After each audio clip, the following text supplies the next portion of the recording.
সকলোলৈকে স্বাগতম জনাই আৰম্ভ কৰিছো আজি মোৰ স্মাৰ্ট ক্লাছ মৰমৰ ছাত্ৰীসকল শুভাকাংক্ষীসকল আজি আমাৰ স্মাৰ্ট ক্লাছত আমি আলোচনা কৰিম দশম শ্ৰেণীৰ সমাজ বিজ্ঞানৰ এটি অতি গুৰুত্বপূৰ্ণ বিষয়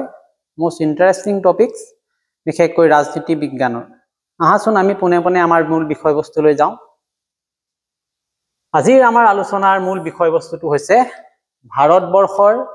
সংসদীয় পদ্ধতিৰ চৰকাৰৰ ওপৰত এক আলোচনা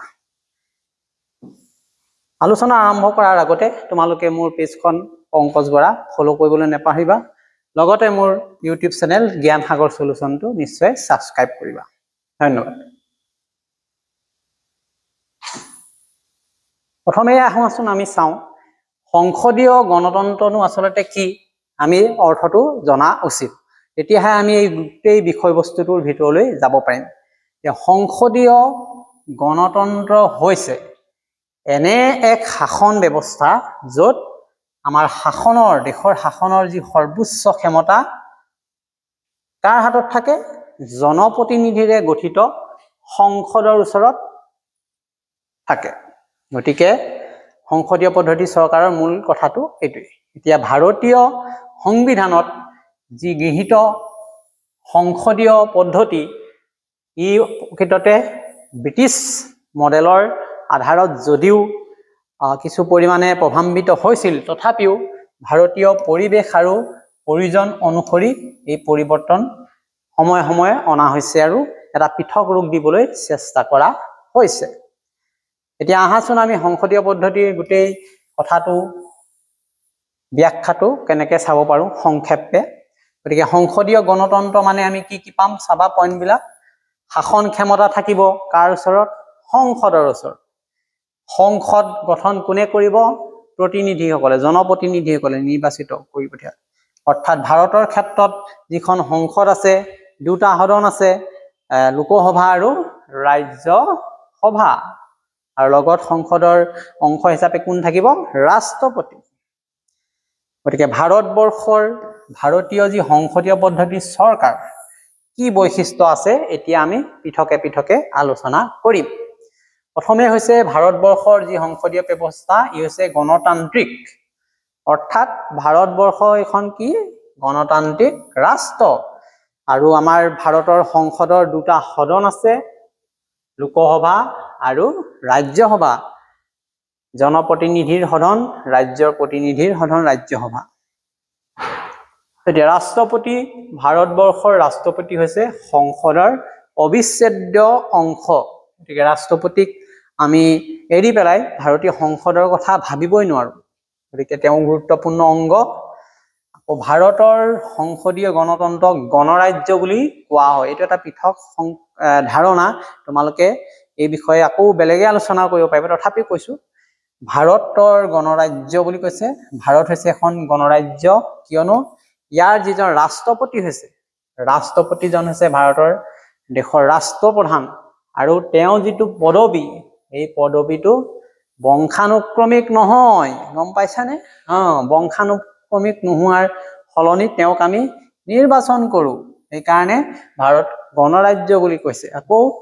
ইংলেণ্ডৰ ৰজাৰ ক্ষেত্ৰত বা ৰাণীৰ ক্ষেত্ৰত দেখা পোৱা যায় তেওঁলোকৰ পদবীটো বংশানুক্ৰমিক যদিও তেওঁলোক ৰাষ্ট্ৰপ্ৰধান তেওঁলোক বংশানুক্ৰমিক হয় ভাৰতৰ ক্ষেত্ৰত এইটো পাৰ্থক্য দেখিবলৈ পোৱা যায় ভাৰতবৰ্ষৰ সংসদীয় গণতন্ত্ৰৰ আন এটা বৈশিষ্ট্য হৈছে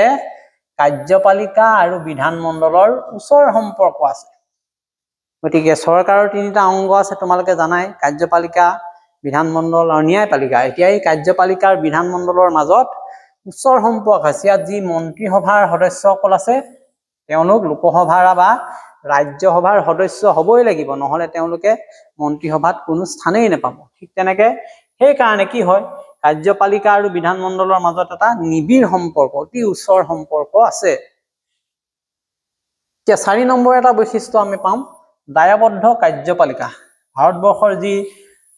গণতান্ত্ৰিক শাসন ব্যৱস্থা সংসদীয় শাসন ব্যৱস্থাত যি কাৰ্যপালিকা আছে ই সদায় দায়বদ্ধ তেওঁলোকে নিজৰ দায়বদ্ধতা স্বীকাৰ কৰিবই লাগিব জনসাধাৰণৰ ওচৰত অৰ্থাৎ কাৰ্যপালিকা বা মন্ত্ৰীসভাই বিধানমণ্ডলৰ ওচৰত দায়বদ্ধ হৈ থাকে যদি কিবা কাৰণত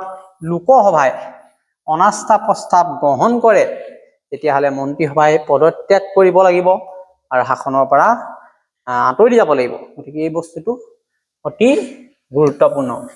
ভাৰতীয় সংসদীয় গণতন্ত্ৰৰ শক্তি ক'ত লুকাই আছে? ভাৰতৰ সংসদত আছে। কেনেকে আছে সেই বিষয়ে আমি জানো আহা। সংসদীয় পদ্ধতিৰ মাধ্যমে ভাৰত জনগণৰ সঁচা গণতান্ত্ৰিক অংশগ্ৰহণ নিশ্চিত কৰিছে।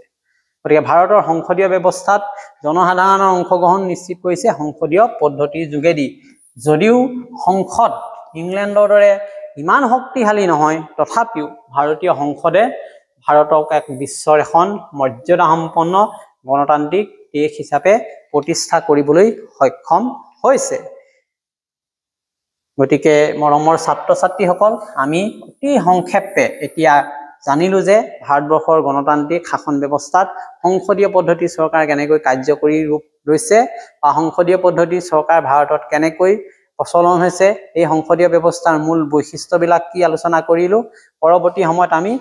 অন্য ধৰণে বেলেগ ধৰণে ইয়াৰ প্ৰশ্ন আকৌ আলোচনা কৰিব পাৰিম। তাৰে আৰু এটা প্ৰশ্ন তোমালোকক মই ৰং কুৱেশ্যন হিচাপে দেখাইছো যে এনেকুৱা হ'ব পাৰে যে সংসদীয় গণতন্ত্ৰ কি, ভাৰতীয় সংসদীয় গণতন্ত্ৰ আৰু ইংলেণ্ডৰ সংসদীয় গণতন্ত্ৰৰ মাজত থকা মূল পাৰ্থক্য কি। গতিকে আমি একেটা ভিডিঅ'তে যদি এনেকৈ আলোচনা কৰোঁ বহুত দীঘলীয়া হৈ যাব। গতিকে নেক্সট ভিডিঅ'ত তোমালোকে ইয়াৰ অংশটো নিশ্চয় পাবা। গতিকে জ্ঞান সাগৰ সলিউশ্যন তোমালোকে চাবলৈ নাপাহৰিবা, লগতে মোৰ পেজখন ফ'ল' কৰিবলৈ নাপাহৰিবা, কাৰণ ইয়াৰ পিছৰ অংশটো তোমালোকে নেক্সট ভিডিঅ'ত নিশ্চয় লাভ কৰিবা। গতিকে আজিলৈ ইমানতে সামৰিছোঁ। ধন্যবাদ।